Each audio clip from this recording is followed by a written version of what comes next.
ত্রিভুবন আন্তর্জাতিক বিমানবন্দরে অবতরণের সময় ইউএস বাংলা এয়ারলাইন্সের একটি যাত্রীবাহী বিমান বিধ্বস্ত হয়েছে।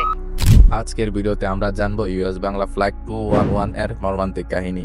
এটি একটি সাধারণ ফ্লাইট থেকে এক মারাত্মক বিপর্যয়ে পরিণত হয়েছিল। চলুন রহস্য উন্মোচন করা যাক। ইউএস বাংলা এয়ারলাইন্সের ফ্লাইট 211 ঢাকা থেকে কাঠমান্ডুর উদ্দেশ্যে রওনা দেয়। এটি ছিল ৬৭ জন যাত্রী এবং ৪ জন ক্রু নিয়ে একটি ছোট সাধারণ ফ্লাইট। তবে কাঠমান্ডুর রানওয়ে এবং চারপাশের পাহাড়ি অঞ্চল বিমান চলাচলের জন্য বিশেষ চ্যালেঞ্জিং। বিমানটি পরিচালনা করছিলেন অভিজ্ঞ ক্যাপ্টেন আবেদ সুলতান এবং তার সহকারী ছিলেন তরুণ pilot first officer Bithi Rashid. ক্যাপ্টেনের ৫,০০০ ঘন্টারও বেশি ফ্লাইট অভিজ্ঞতা থাকলেও তার সহকারী ছিলেন তুলনামূলক কম, যার ফ্লাইট সময় মাত্র ৪,০০০ ঘন্টার মতো। ফ্লাইটের সময় ক্যাপ্টেন আবেদ সুলতান মানসিক চাপের মধ্যে ছিলেন। ককপিটের কথোপকথনে উঠে আসে তিনি ব্যক্তিগত ও পেশাগত সমস্যায় ভুগছিলেন। তিনি সহকারী পাইলটকে প্রশিক্ষণ দেওয়ার পাশাপাশি নিজের দক্ষতা প্রমাণ করার চাপে ছিলেন। উড্ডয়নের সময় ক্যাপ্টেন বারবার তার কাজের দক্ষতা নিয়ে কথা বলছিলেন এবং সহকারী পাইলটের প্রশিক্ষণের ভুলগুলো তুলে ধরছিলেন। এমনকি ফ্লাইট চলাকালে তিনি সিগারেট খোঁজার জন্য ব্যস্ত হয়ে পড়েছিলেন, যা ককপিটের মনোযোগ হারানোর একটি বড় কারণ হয়ে দাঁড়ায়।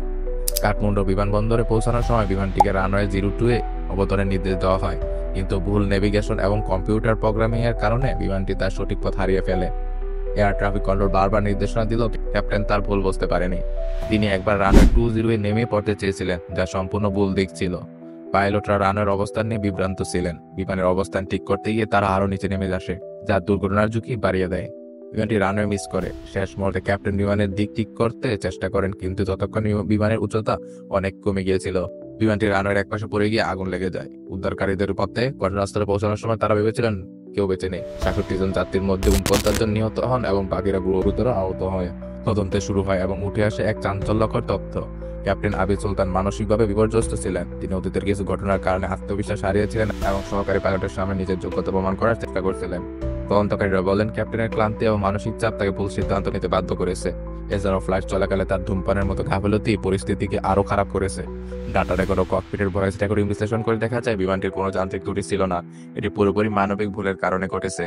এই দুর্ঘটনায় শিখিয়েছে বিমান চলাচলে পাইলটদের মানসিক ও শারীরিক সুস্থতা অত্যন্ত গুরুত্বপূর্ণ। ভবিষ্যতে এই বিপর্যয় এড়াতে পাইলটদের মানসিক স্বাস্থ্য পরীক্ষা এবং প্রশিক্ষণের ব্যবস্থা উন্নত করতে হবে। এই দুর্ঘটনা আমাদের মনে করিয়ে দেয় জীবন কতটা অনিশ্চিত হতে পারে। ইউএস বাংলা ফ্লাইট 21 এর ঘটনাটি আমাদের শেখায় যে প্রযুক্তির পাশাপাশি মানুষের ত্রুটি কিভাবে একটি ভয়ানক দুর্ঘটনা ঘটাতে পারে। আপনারা এই দুর্ঘটনা থেকে কি শিখেছেন? মতামত জানান কমেন্টে।